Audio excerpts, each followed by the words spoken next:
Welcome to the Group Dentistry Now show, the voice of the DSO industry. Kim Larson and Bill Newman talk to industry leaders about their challenges, successes, and the future of group dentistry. Visit groupdentistrynow.com for more DSO analysis, news, and events. Looking for a job or have a job to fill? Visit joindso.com. We hope you enjoy today's show. Welcome, everyone, to the Group Dentistry Now show. I'm Bill Newman, and as always, we appreciate you watching us or listening in, whether you're watching us on YouTube or on groupdentistrynow.com or listening to us on Apple, Spotify, Google. Without a great audience like you, we wouldn't have the guests that we have on today. One is a returning guest. You're pretty familiar with him, I would think. We have Eric Gallegos. He is the Vice President of Revenue with InsideDesk. And we're going to talk about RCM today. It's really huge. Seems like it's been like this giant topic for the past year and a half. It's not like we didn't have revenue cycle management, pre-2023, but it's become a real focus for the industry as you try and look at ways to become more efficient. We deal with issues with staffing. So, Eric, first off, thanks for being back on the show. Appreciate it. Thanks for having us, Bill. Appreciate you. It's good. It's good to see you. And for the first time on the show, we have Jackie Holloway. She is the Director of Revenue Cycle Management for Gen4 Dental Partners. So, Jackie, thanks for being here. Thank you for having me. So why don't we start with you, Jackie? You're new to our audience, and maybe a little bit about your background, your role at Gen4, and then tell us.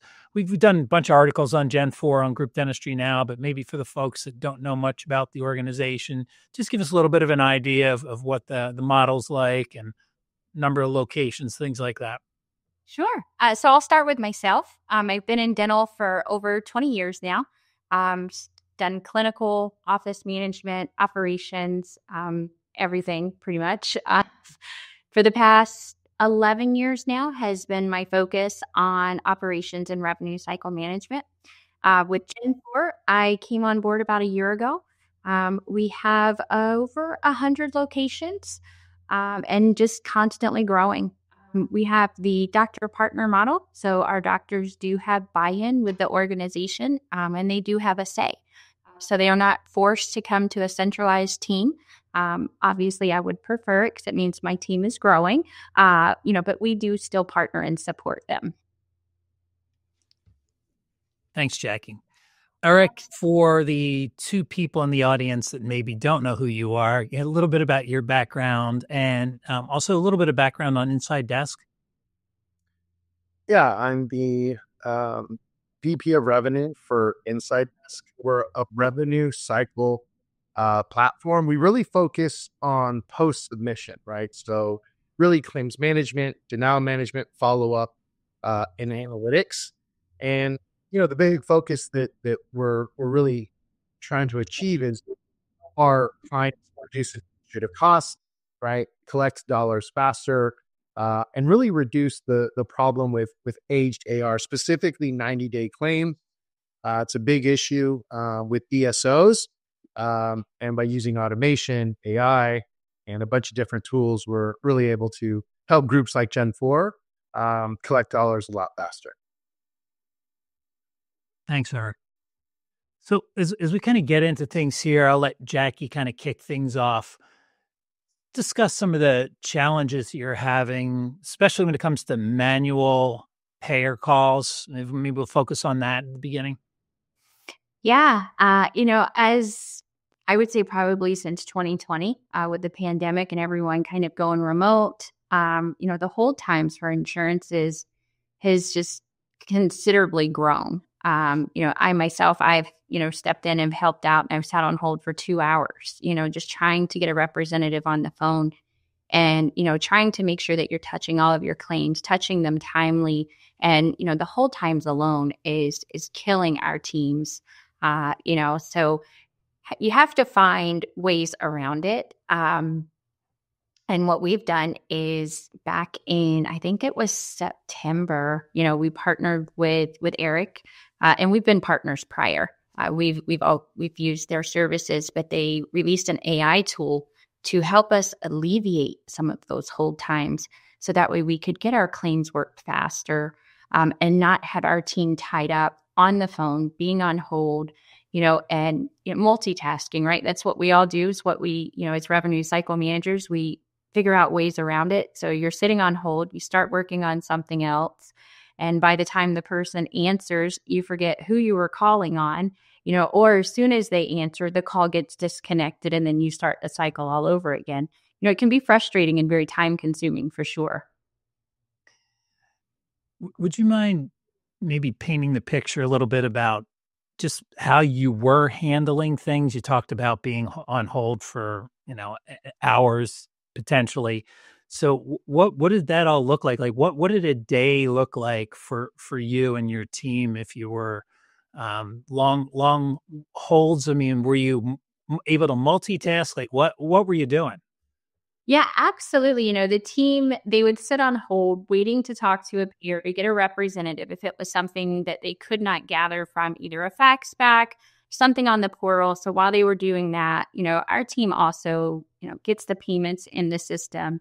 They also submit claims. So while they're sitting on hold, they're utilizing that time to either check other portals on different claims, or they're posting payments, they're getting their claims submitted. So that way we're still being active in what we need to get done. But being able to work the claims effectively and efficiently, it just wasn't there due to the hold times.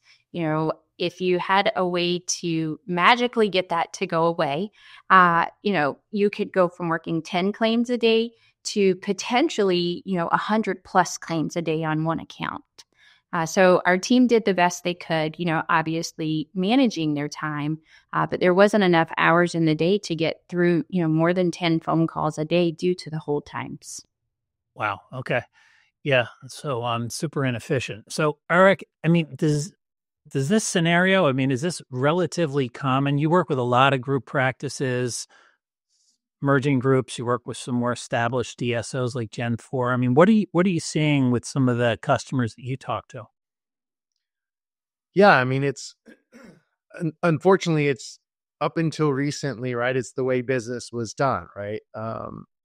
When you're at scale, especially with a group like Gen4, right, Peak, MB2, all of a sudden, you're not talking about hundreds of claims. You're talking about thousands of claims, and in some instances, tens of thousands of claims, right?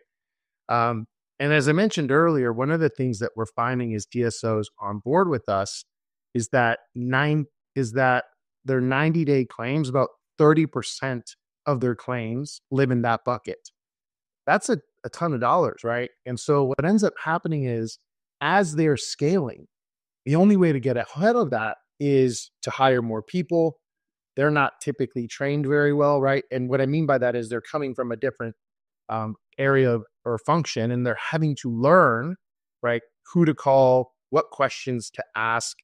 And that's a high administrative cost for people because as Jackie kind of spoke to it, they're sitting on hold, right? They're going to try to multitask. They're going to try to do stuff. But you made some good points, right? Calls get disconnected. The person on the other end might be new. That information might not be great. And so all of a sudden, if you have a bucket of these claims that you have to call, you're actually increasing the risk of human error on both sides. But how can we help minimize, right, our DSOs? How can we help reduce their administrative costs? Because they're employees, right? That's burnout, right? They're sitting on hold. They're having the same conversation over and over and over again. And now you're depending on them to write everything down correctly, to ask the right questions, to stay on script. And that can be difficult to do. And so you see that everywhere. I don't think there is a DSO out there that isn't dealing with payer and lack of payer tech stack in some instances where you have to make phone calls. So as we jump from the challenge to the solution, there is a product that you recently launched called InsideDial, and this is really addressing this issue that Jackie and sounds like just about every DSO were having. So can you discuss how InsideDial really addresses these issues? Yeah, I mean, look, InsideDial has been really effective for our groups, specifically, Jackie and Gen4. There's a couple of ways that we help out quickly. The first one is the easiest one. It's just increased capacity, right? All of a sudden, um, our AI, the bots, right? We've partnered with a great group at SuperDial to be able to create this technology. And we've worked with our partners like Jackie to help make sure the scripts are great, that we're asking the right questions, we're getting the right information. So all of a sudden you have increased capacity, right? You have the AI doesn't care to wait on hold. It doesn't have a problem hitting there. And so all of a sudden we can make hundreds, if not thousands of calls at the same time, right? There's hundreds of payers across the country, and all of them, not all of them, but a lot of them you have to make phone calls into. And so all of a sudden we're helping groups like Jack in Gen4 in really some specific ways. One, the efficiency of the resource, right? You're not hiring a ton of people to make these phone calls. Her team, which is an excellent team, isn't doing, in some instances, kind of some mind-numbing work, menial work. They can get that information very quickly, and all of a sudden they're doing the work that is little challenges them in the right way, which is they're trying to figure out why it didn't get paid, how it can get paid faster. But probably one of the most important things that we do is we're minimizing the rework, right? If you have a new person that's making these calls for the first time, they could do it wrong. They can do it incorrectly. They don't follow the right script. They don't ask the right questions. The AI will never make that mistake. It knows what to ask. It asks it every time. It generates and gathers all that information.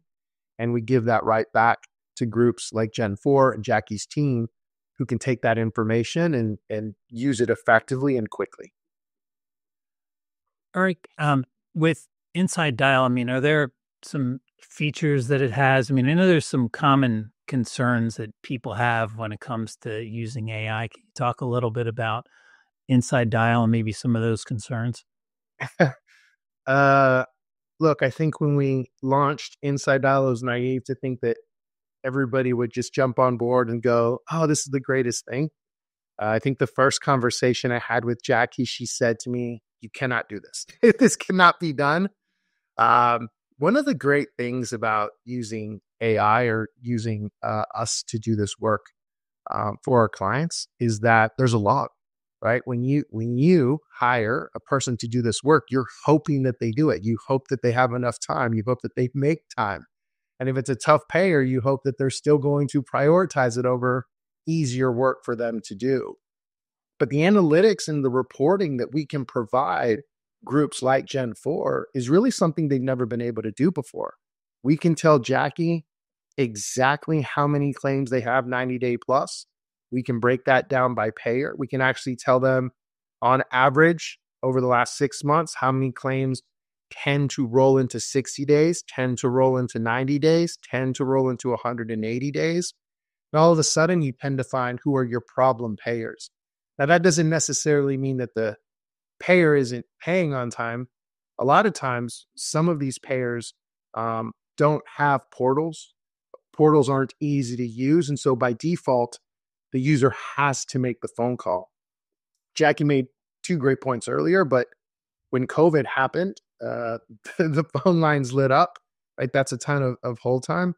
But during the Change Healthcare hack that happened earlier this year, hold times went up again, right? You had to call into payers. A lot of payers, the only way you could speak to them was through the phone. And so all of a sudden, the AI could do that work for our clients, and they have been doing that work. They've been doing a really great job. So, Jackie, how long have you and your team been using this InsideDial solution? And I'm curious, from your perspective, how has your team handled using the AI? I mean, were they apprehensive at first? Sounds like you were a little apprehensive from what Eric said. It can't be done. So I'd love to talk about that, because I think there's still a lot of concern about that. When I bring in a solution like this, people are like, "Oh my gosh, I'm going to lose my job," or this is too complicated, or it's going to interrupt our workflow, even though it's mind-numbing work. We're used to it. So I'm sure you kind of get a lot of those concerns where people's routines are going to change.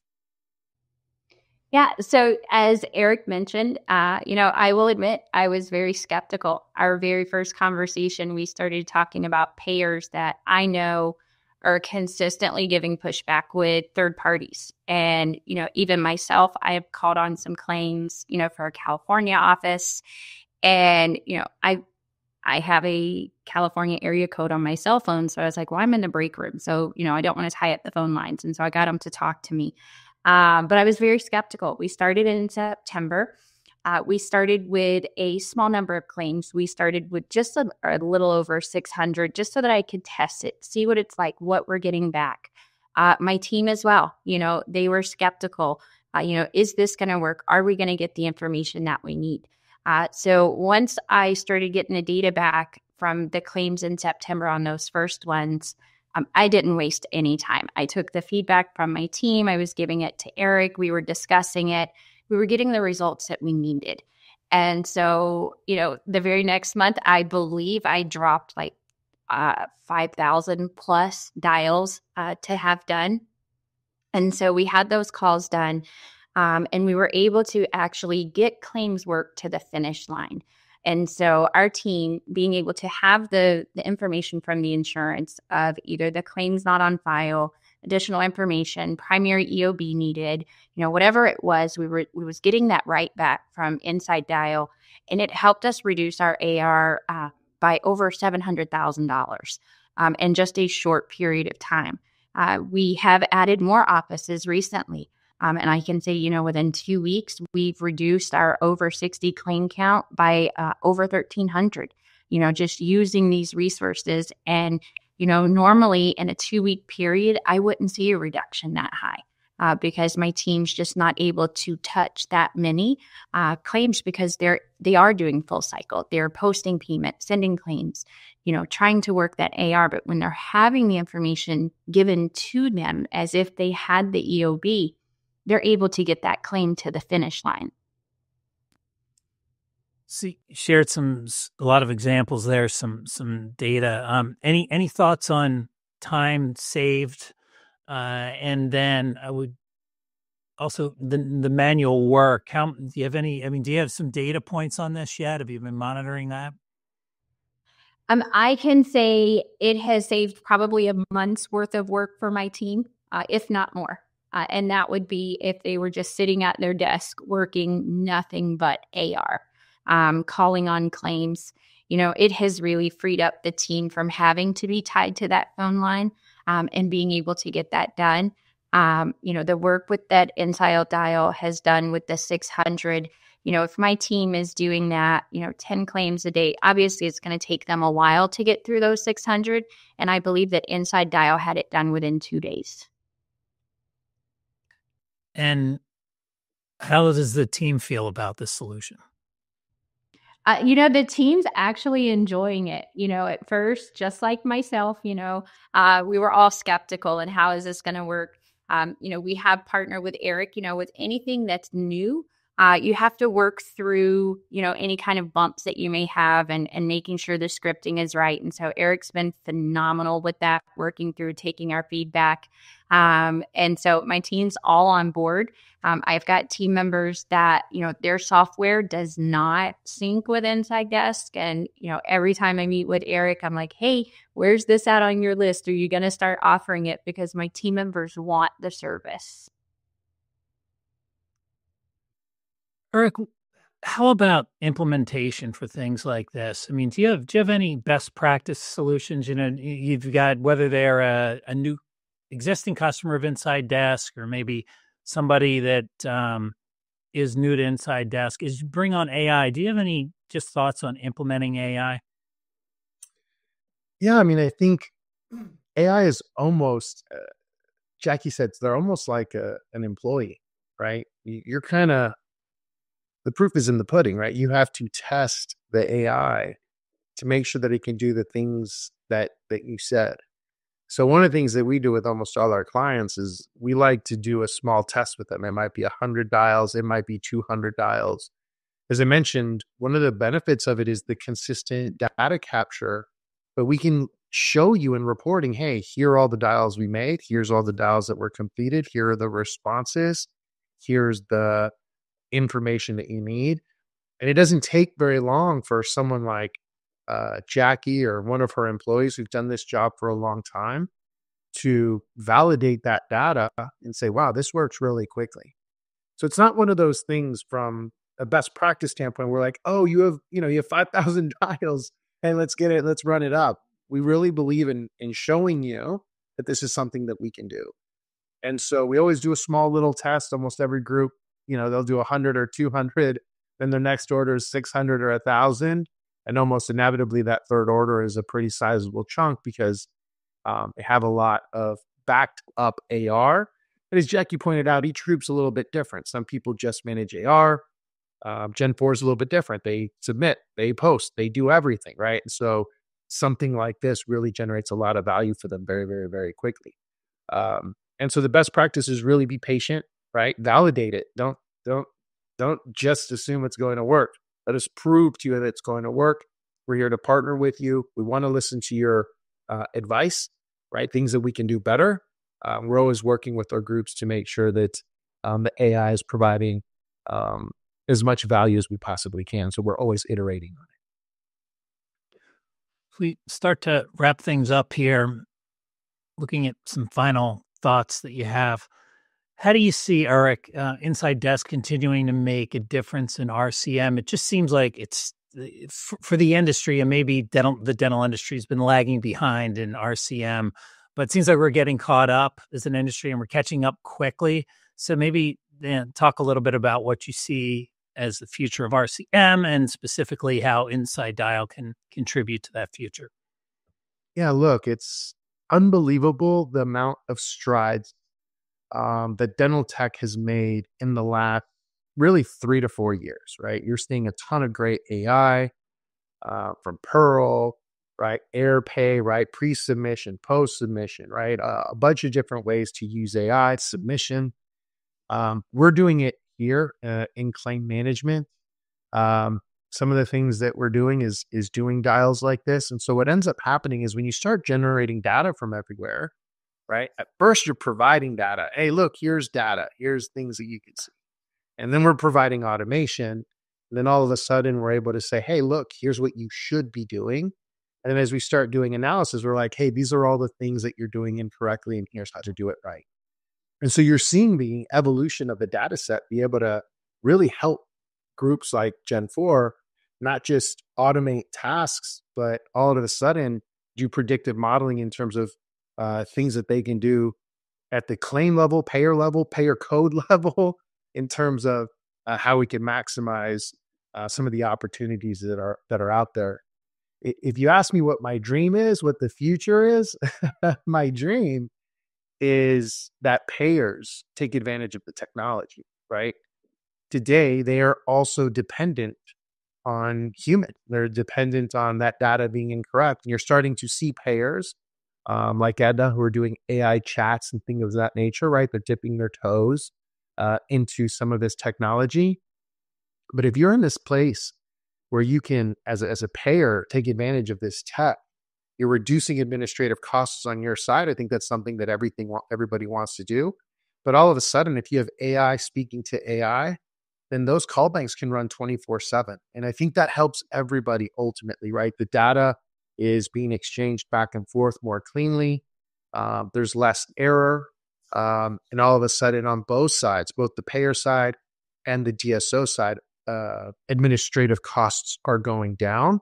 And accuracy is going up. And I think that's something that everybody can benefit from. And Jackie, from your perspective, you've been using InsideDial for a short period of time, incredible numbers that you've been sharing with me. It's really going to change the way you and your team handle RCM, frees up a lot of their time to do, everything else that they're doing. What are you looking forward to in, 2025? What do you think InsideDial's impact is going to be next year? And then also, I think one other question would be to the groups that are listening that are on the fence about a solution like this. What would be some of your recommendations? So the first part, what I'm looking forward to, it's more automation. I think the more automation that we have with the technologies available, so that we can get the claims turned around quicker and have a better patient experience. Word of mouth, when a patient has a great experience on how something was handled, you get referrals, and that's the best compliment ever for a practice. So that's what I'm looking forward to, is more automation with the technologies. If someone's on the fence, considering InsideDial, I'm sure one of the biggest hesitations is, the team thinks, oh, wow, I'm being replaced by this. That's not the case. Depending on what that team member's role is, this can actually free them up. When I look at claim counts, and I mentioned earlier, in September, my first order was 600 dials. And, if I've got a team member that's working 10 claims a day, 5 days a week, 4 days, 4 weeks in a month, that's 200. It's going to take them 3 months to get through those. And it just becomes daunting and thinking, wow, I'm never going to get through this. But being able to give them a tool such as InsideDial that can give them all the information, almost get them to the finish line, give that team member a break and, let them catch their breath, and so that they can focus on something else. There's always going to be one claim, and Eric knows my stance, there's always going to be that one claim that has to have someone from RCM get it, where it needs to be. But the AI truly does help with those claims that you can get paid and figure out what's going on, why it didn't make it to the payer, without having to take so much of your staff's time.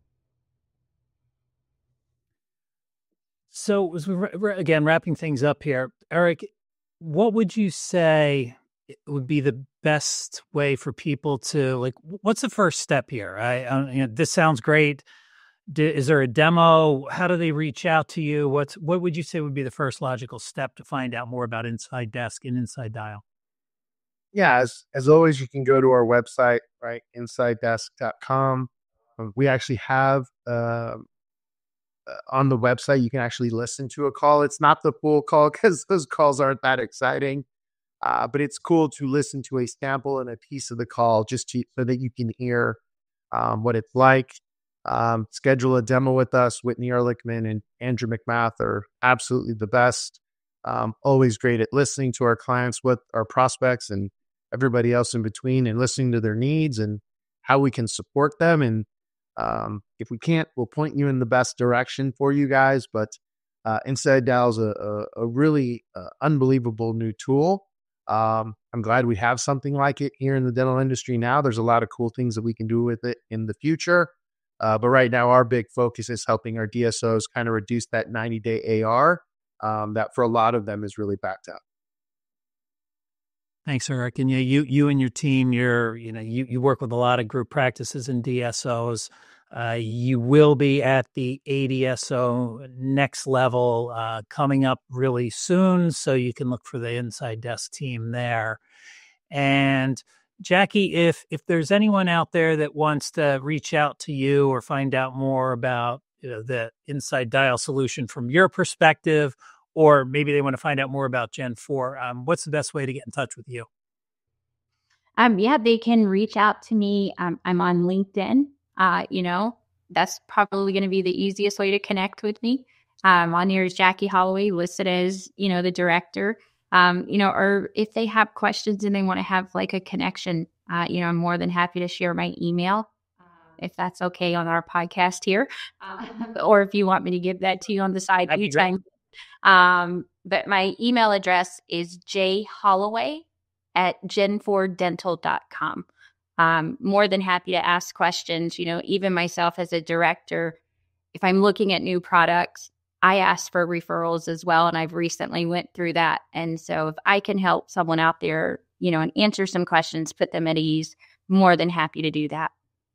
That's great. Yeah, thanks, Jackie. And we'll drop your email address and your LinkedIn handle in the show notes, as well as Eric and his team's contact info, the website information. But yeah, great conversation.